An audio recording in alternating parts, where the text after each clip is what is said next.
नमस्कार, आप देख रहे हैं सच श्यामला न्यूज़ और मैं हूं श्याम। भारतीय जनता पार्टी 9 जून से घर घर सिंदूर पहुंचाने का जो प्रोग्राम किया है और कल भारत के माननीय प्रधानमंत्री नरेंद्र दामोदर दास जी जो पटना में रोड शो किए उनके सफलता पर, और बिहार को जो पहले से खबर थी कि 50,000 करोड़ रुपया तोहफा मिलेगा, इन सारी बातों पर चर्चा करने के लिए हमारे साथ हैं जागरूक जनता पार्टी के राष्ट्रीय अध्यक्ष डॉक्टर मिथिलेश चौबे जी। सर, आपका हमारे चैनल में स्वागत है। जी, बहुत बहुत धन्यवाद। आपके दर्शकों को नमस्कार, प्रणाम। सर, भारतीय जनता पार्टी का एक नया मुहिम शुरू हुआ है ऑपरेशन सिंदूर के बाद कि घर घर सिंदूर पहुंचाया जाएगा। क्या सनातन संस्कार में यह कार्य उचित है? मोदी जी अपने पत्नी का सिंदूर तो लौटा नहीं पाए। अब रह गया सवाल कि अब संस्कृति को विलुप्ति के कगार पर ये लोग ले जा रहे हैं। ढोंग और षड्यंत्र का इनका मामला है। ये जितना भी काम हो रहा है, ये एक दंत कथा जिस तरीके से बनाई जाती थी ना, सेम उसी तरीका से लोक सांस्कृतिक परंपरा और धार्मिक, चूँकि हिंदू धर्म में सिंदूर का बहुत बड़ा महत्व होता है। कोई दूसरा लड़का, कोई दूसरा व्यक्ति, कोई दूसरा मर्द किसी दूसरे स्त्री को सिंदूर नहीं दे सकता है। फिर भाजपा कार्यकर्ता पगला गए हैं और महिलाएं जब सिंदूर स्वीकार करेंगी तो उनको लोक सांस्कृतिक अनुभव नहीं होगा। वो जाएं ना पहुंचाने के लिए, लात जूता और चप्पल से उन लोगों का स्वागत होगा हर जगह पे। क्योंकि कोई बेटी जब जाती है अपने ससुराल से मैके में, तो यह परंपरा है कि वहाँ की भाभियाँ जो है सिंदूर लगा करके और उसको विदाई करती है ससम्मान। मोदी जी को ये समझ में नहीं आ रहा है। एक कहावत है ना कि एक बहुत बढ़िया शायर है कि क्या बात है जो इतना मुस्कुरा रहे हो और ऐसी क्या गम है जो छुपा रहे हो।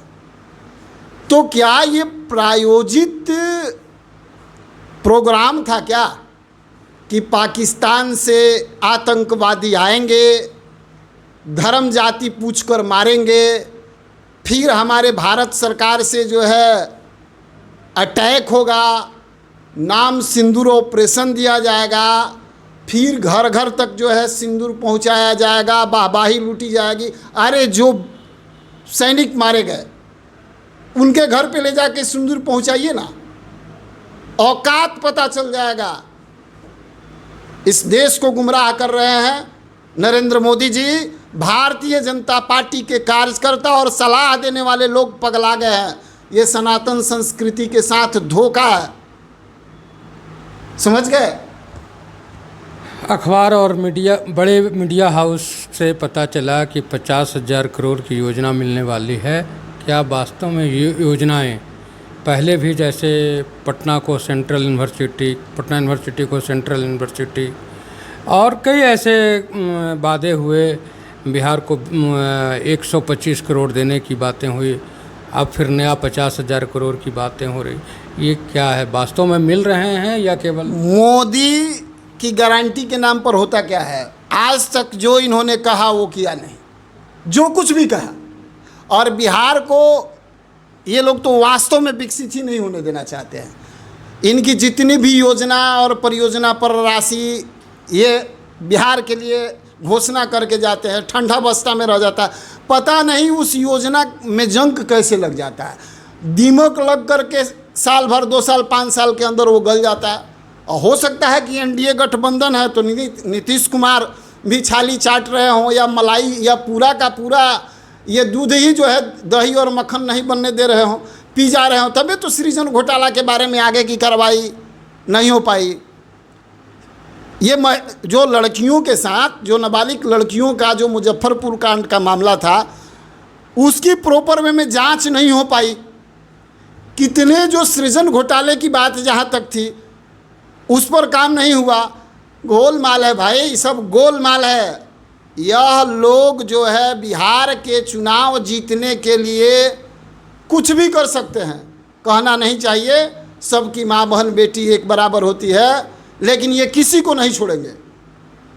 इनका उद्देश्य सिर्फ और सिर्फ किसी तरीक़ा से जनता को बरगलाना और चुनाव जीतना है और इनको धोखा देना है। बिहार की जो मूलभूत समस्या पलायन है, इस पर तो कोई बात ही नहीं कर रहा है। बिहार का युवा जल रहा है, उसके सपने टूट रहे हैं, फॉर्म नौजवान भर रहा है और उसके फॉर्म जला दिए जा रहे हैं जाति के नाम पर, धर्म के नाम पर, संप्रदाय के नाम पर। ये लोग सिर्फ राजनीति कर, महिलाओं को सिंदूर पहुंचाने का इन्होंने काम किया। 50,000 करोड़, अरे भाई 1,25,000 करोड़ का परियोजना जो उन्होंने आरा के मैदान में प्रधानमंत्री जी ने कितना दे दूं बोली जो लगाया था, वो पैसा और उस योजना का क्या हुआ? वो कहाँ है योजना? वो सामने क्यों नहीं? सेंट्रल यूनिवर्सिटी की मान्यता देने की बात किए थे ना, काहे नहीं दे दिए? ये सब छलवा है और इनको अबरी बार इनका औकात पता चल जाएगा। बिहार से, यही बिहार है जो पूरा भारत को नेतृत्व देता है और यहीं से औकात इनको दिखा करके अबरी बार बता दिया जाएगा कि अब आपका टाइम ओवर हो रहा है और आपके जो ये पलटू चाचा आपके साथ बार बार जा रहे हैं ना, इनका भी टाइम समाप्त हो गया है। ये तो अब अपने बेटे के सर पे गमला रख रहे हैं। तो बिहार की समस्या है, बरगलाने का काम कर रहे हैं। ये जितनी योजना, परियोजना और सिंदूर पहुंचाने का बात है, ये सब जो है चुनावी एक रणनीति है। यहाँ के लोगों को मूर्ख बनाने का, संस्कृति को विलुप्त करने का, धोखा देने का काम कर रहे हैं। गुजरात जाते हैं तो फैक्ट्री लगाने की बात होती है, बिहार आते हैं तो यहाँ से ट्रेन चलाने की बात होती है और यह कह कर के ट्रेन चलती है कि अगर ट्रेन चलेगी तो मज़दूरों को लाभ होगा। ये दो तरह की नीति क्यों? देखिए, यही बात है कि गुजरात जाते हैं तो वो अपना बात करते हैं, वहाँ के विकास की बात करते हैं और यहाँ के नेता, यहाँ के सपोर्टर, यहाँ के जो इनके सहयोगी दल हैं, ये सब चट्टे बट्टे मिले हुए हैं इनके साथ और ये सब मिल करके घोटाला पे घोटाला कर रहे हैं। जब दूसरे की सरकार आएगी तब न पता चलेगा कि इनके राज में कितना घोटाला हुआ है। यहाँ के लोगों को मजदूर से ऊपर उठने ही नहीं देना चाहता है यहाँ का सत्ता, यहाँ का नेतृत्व। तो मजदूरों के लिए क्या चाहिए? संसाधन चाहिए कि ट्रेन पे लद के जाए और वहाँ मारपीट खाए, वहाँ से मृत लाश आए और जो लोग अगर आवाज़ उठा दिया तो उसको जेल में बंद कर दिया जाए, उस पर NSA लगा दिया जाए और फिर किसी तरीक़ा से लोभ लालच दे करके उसे पार्टी में मिला दिया जाए और फिर वैसा उसके साथ कर दिया जाए कि फिर वो पार्टियों से छोड़ करके भाग जाए। तो ऐसी ऐसी स्थितियाँ जो है यहाँ के उदासीन, यहाँ के लालची, सत्ता भोगने वाले लोगों की सत्ता की हालात है। तो जनता का विकास कैसे होगा? गुजरात में 17 एयरपोर्ट और बिहार में 4।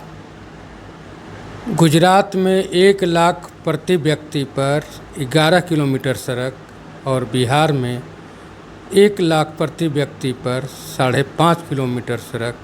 ऐसा भेदभाव के बावजूद भी गुजरात मॉडल पर बिहार विकास कर रहा है और बिहार के लोग उनके ओर नजरें गड़ाए हैं, आशा लगाए हैं कि बिहार का भी विकास हो रहा है। जागरूकता की कमी है ना, क्योंकि मार्केट में जो चीज़ बिकेगा, गौर करिएगा, जो मार्केट में बिकेगा खरीदार उसी के होंगे। तो इनकी मार्केटिंग हो रही है और मार्केटिंग करने वाले जितने लोग हैं सब झूठे हैं, मकार हैं और बिहार की जनता को धोखा दे रहे हैं। बिहार का विकास का मुद्दा नहीं है ना कि भाई स्कूल है, शिक्षक है, क्वालिटी का पढ़ाई नहीं है, डॉक्टर है, दवाई है और हॉस्पिटल भी है, लेकिन मरीज तड़प तड़प के मर रहा है। इतना ही नहीं, एक बात और ध्यान दीजिए कि सारी व्यवस्थाओं के होते हुए भी और सारी योजना और परियोजना बनाने के बाद, जीरो टॉलरेंस दिखाने के बाद भी सरकारी दफ्तर में जनता भीख मांग रही है, गुहार कर रही है कि हमको जो है ये हमारी जो सुविधा है उपलब्ध करा दी जाए, लेकिन उसको वो मिल नहीं रहा है। अब ये सोचने की बात है कि जीरो टॉलरेंस कर रहे हैं और जनता परेशान है। आप योजना और परियोजना चला रहे हैं और जनता को मिल नहीं रहा है। इससे क्लियर नहीं हो रहा है क्या कि आप कितना बेहतर व्यवस्था चला रहे हैं? प्रचार आपका तंत्र, प्रचार तंत्र आपके दलाल, आपके साथ रहने वाले धोखेबाज लोगों की संख्या ज़्यादा है और मार्केट में वही प्रस्तुत हो रहा है आर्थिक युग है ना, टीवी पर, मीडिया में, प्रिंट मीडिया में सही बात का बेबाकी से प्रदर्शन करने वाले, दिखाने वाले मीडिया की भी कमी हो चुकी है। और बहुत सारे लोग जो टीवी पर बात सुनते हैं, ज़मीन पर नहीं, जो टीवी पर बात सुन लेते हैं, पेपर में पढ़ लेते हैं, उसी पर पूरा भरोसा कर लेते हैं, ज़मीनी हकीकत नहीं देखते। जिसका कारण है कि हमारा विकास इस तरीके से है और हम भी फिर भी नारा लगा रहे हैं, जिंदाबाद का, जिंदाबाद का, जिंदाबाद का नारा लगा रहे हैं। एक आखिरी सवाल, बिहार में निकट में चुनाव है, जागरूक जनता पार्टी क्या करेगी? जागरूक जनता पार्टी बिहार विधानसभा चुनाव को बहुत अच्छे तरीके से लड़ेगी। हमारी बूथ स्तर पर कमेटी का गठन हो चुका है और हम युवाओं को, बुद्धिजीवियों को आमंत्रित भी कर रहे हैं कि अब बिहार को बदलने की ज़रूरत है।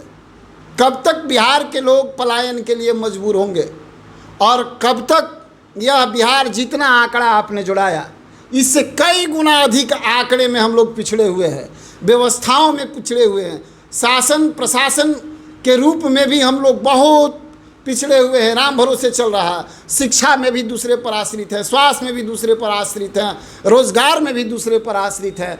तो इन सभी समस्याओं के निदान के लिए जागरूक जनता पार्टी मुहिम चला रही है, जागरूकता अभियान चला रही है और बिहार विधानसभा चुनाव में एनडीए सरकार को और इस सरकार को शिकस्त देने का प्रयास किया जा रहा है।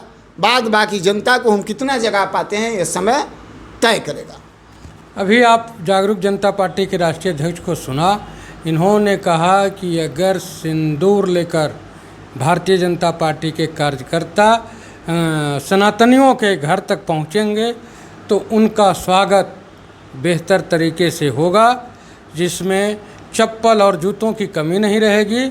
और यह योजना जो मोदी जी या भारतीय जनता पार्टी ने शुरू की करने वाली है 9 जून से, यह सनातन संस्कृति को, सनातन धर्म के खिलाफ है। आप इस मुद्दे पर अपना क्या राय रखते हैं, हमारे कमेंट बॉक्स में लिखें। साथ ही हमारे साथ जुड़े रहें ताकि आपको हर एक पल का खबर आप तक पहुंचाते रहें। धन्यवाद।